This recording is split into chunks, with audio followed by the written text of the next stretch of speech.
മച്ചാമരെ cleaning വീഡിയോയിലേക്ക് സ്വാഗതം. ഇത് ഇന്നലത്തിൻ്റെ ബാലൻസ് ആണ് കേട്ടോ ഈ കാണുന്നതൊക്കെ. ഇത് ഒരുപാടുണ്ട്. വെറും 2 മുറിയിലെ മാത്രമാണ് ഈ വണ്ട്, അതായത് മുപ്പിളി വണ്ട് ഇതിങ്ങനെ ചത്ത് കിടക്കുന്നത്.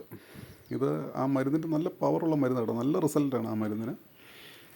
അത് വെറും 2 റൂം ക്ലീൻ ചെയ്തപ്പോഴാണ് ഇതിൻ്റെ അകത്ത് ഇത്രയും വാരിയെടുക്കേണ്ടി കൂട്ടി ഇട്ടിരിക്കുന്നത് കണ്ടില്ലേ. ഇതുപോലെ വാരിയെടുത്തിരിക്കുകയാണ്. മച്ചവരെ വീഡിയോ ഇഷ്ടപ്പെട്ടെങ്കിൽ ലൈക്ക് ചെയ്യണം, ഷെയർ ചെയ്യണം, കമൻറ്റ് ചെയ്യണം. അതുപോലെ തന്നെ മറ്റെന്തെങ്കിലും വർക്കുകളോ കാര്യങ്ങളോ ഒക്കെ ആർക്കെങ്കിലും ഇതുപോലെ ചെയ്യണമെന്നുണ്ടെങ്കിൽ നമ്മളെ കോൺടാക്റ്റ് ചെയ്യാവുന്നതാണ്. ഇതിൻ്റെ കൂടെ കോൺടാക്റ്റ് നമ്പർ ഇതിൻ്റെ മുകളിൽ കൊടുക്കുന്നതാണ്. ഇത് അടുത്ത റൂമുകളിലേക്ക് വീണ്ടും കയറുകയാണ് കേട്ടോ. ഇത് ഈ വീട്ടിലൊരു ഏകദേശം ഒരു 7 മുറിയോളം ഉണ്ട് മൊത്തത്തിൽ. ഒരു പഴയ വീടാണ്, ഒരു 1975-80 കാലഘട്ടങ്ങളിലുള്ളൊരു വീടാണിത്. അപ്പോൾ ഈ തട്ടും ഒക്കെ ഉള്ളൊരു വീടാണ്. അപ്പോൾ അതാണ് ഇതിങ്ങനെ ഇത്രയും വണ്ടിൻ്റെ ശല്യം വരുന്നത്. മച്ചാന്മാരെ ഇവിടെ വെച്ച് നിർത്തുകയാണ് ഈ വീഡിയോ. നാളെ ഒരു വീഡിയോയുമായി വീണ്ടും കാണാം കേട്ടോ.